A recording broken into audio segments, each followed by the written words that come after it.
একটি নদীর ধারে খুব চালাক এক শেয়াল থাকতো।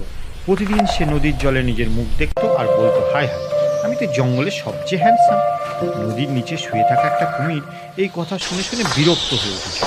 কুমির মনে মনে ভাবলো, আজ না হয় এই অহংকারী শিয়ালটাকে একটু শিক্ষা দিই। পরদিন কুমির জলের ওপর মুখ বের করে বলল, ওহে শিয়াল ভাই, তুমি কি আজ একটু মাছ খাবে? একেবারে ফ্রি। শিয়াল চোখ টিপে বলল, ফ্রি মাছ? তুমি কে, জলের দাঁতুলি দোকানদার? কুমির মুচকি হাসল, না না, আমি শুধু তোমাকে সাহায্য করতে। শিয়াল ভাবলো, এত বড় কুমির ফ্রি মাছ দেবে, নিশ্চয়ই ব্যাটা গন্ডগোল। সে বলল, ঠিক আছে, তবে আগে তোমার দাঁত দেখাও। মাছ ভালো হলে দাঁত নাকি চকচকে হয়।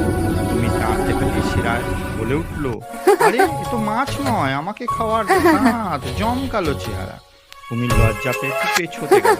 তখন শিয়াল হাসতে হাসতে বলল, শোনো ভাই, আমিও খাবার খুঁজি, তুমিও খুঁজো, কিন্তু একে অপরে খেলে বন্ধুত্ব হবে কি হবে?